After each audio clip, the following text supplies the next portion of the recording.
Number 3 પરથી પોતે. આત્મા ઉપાસક આત્મીય બંધુને બહેનો, આચરણ સૂત્રનું મહાવાક્ય છે કે ઉવેહીણમ બહિયાય લોગમ. બહારના લોકની ઉપેક્ષા કરવી જોઈએ. ત્યારે અબૂજ અને અજ્ઞાની જીવાત્મા પરથી પોતાનું અસ્તિત્વ માને છે. પર છે તો હું છું, પર નથી તો હું નથી. તન છે તો હું છું, તન નથી તો હું પણ નથી. શરીરના નાશે મારો નાશ થઈ જાય છે, શરીરના વિનાશથી મારો વિનાશ થઈ જાય છે. શરીર ટકે છે તો હું ટકું છું, શરીર ચાલ્યું જાય છે, હું ચાલ્યો જાઉં છું. આ અજ્ઞાની જીવાત્માની પરથી પોતાની માન્યતા છે. પરના માધ્યમે હું છું, આવું અબૂજ જીવાત્મા માને છે. ગઈકાલે અમે વિહારમાં હતા.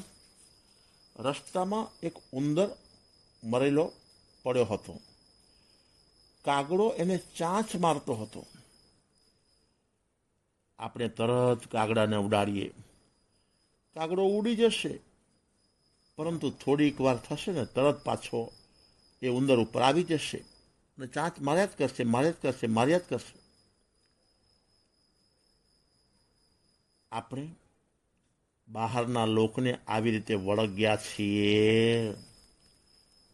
બહારના પદાર્થ મળે છે તો હું સુખી છું, બહારના પદાર્થ ન મળે તો હું દુઃખી દુઃખીને દુઃખી છું. આ અબૂજ જીવાત્માની માન્યતા ઘર કરી ગઈ છે.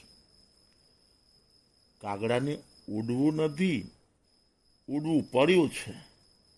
એમ આપણું ચાલે ને તો આપણે કંઈ છોડવાનું નથી. મારે છોડવું નથી, પરંતુ આયુષ પૂરું થતાં બધું છૂટી જાય છે. બહારનું ક્યાં સુધી પકડાય? અંદરનું જાણવું, અંદરનું માણવું, અંદરનું જાણવું, અંદરનું માણવું. બહારનું બોગસ પીછાણવું રી, બહારનું બોગસ પીછાણવું રી. મને ગમે છે મારો આત્મા, મને ગમે છે મારો આત્મા. બહારના લોકને વળગવામાં આપણે તો કાગડા કરતાં પણ આગળ વધીએ એવા છીએ. કોઈ બળવાન વ્યક્તિ આવે ને કાગડાને ઉડાડે તો કાગડાએ પકડેલું એને છોડવું પડે છે, અને છોડે પણ ખરો. જ્યારે આપણી પાસે તો ખુદ પરમાત્મા મહાવીર આવી જાય છે. મહાવીર કરતા બળવાન જ્ઞાનમાં કોણ છે? મહાવીર જેવા મહાવીર પણ આપણી પાસેથી આપણા દેહનો રાગ છોડાવવા માગે છે, પરંતુ આ જીવ અનંતકાળથી દેહનો રાગ છોડવા તૈયાર થતો જ નથી. અનંતકાળથી દેહના રાગના ટોચા માર્યા જ કરે છે, માર્યા જ કરે છે, માર્યા જ કરે છે.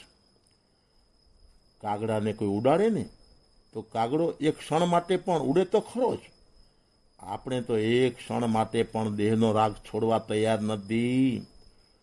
જો એક ક્ષણ પણ આપણો દેહનો રાગ છૂટે ને તો અવશ્ય આપણો ઉદ્ધાર થાય ને થાય છે. પ્રશ્ન: દેહનો રાગ ન છૂટવાનું કારણ શું છે? ઉત્તર: દેહમાં સુખના કલ્પના છે. દેહમાં સુખ બુદ્ધિ છે, સુખની કલ્પના છે.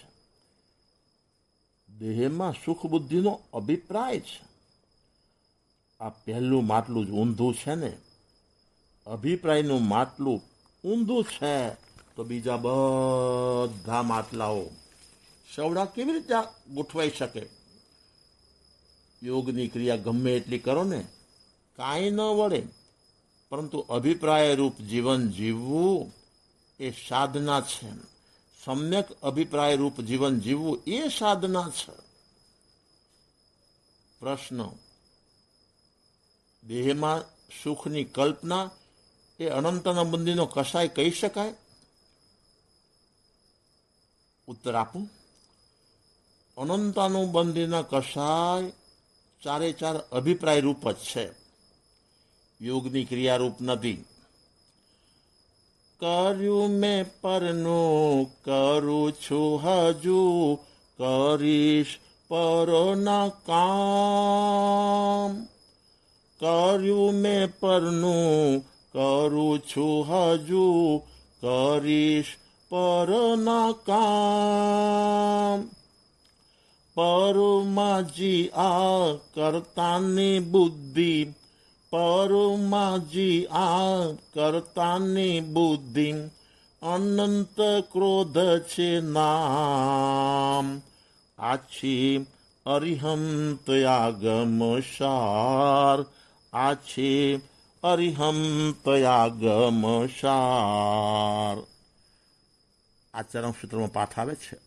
અકરિશમ ચહમ કાર્યવિષમ ચહમ કર્યો આવી સમણને ભવિષ્યામી. આ ભૂતકાળમાં બધા પરના કાર્ય મેં કર્યા ને મેં કર્યા. વર્તમાન કાળને પણ પરના કાર્ય હું કરું છું. અને ભવિષ્યમાં પણ પરદ્રવ્યના કામો હું કરવાનો છું.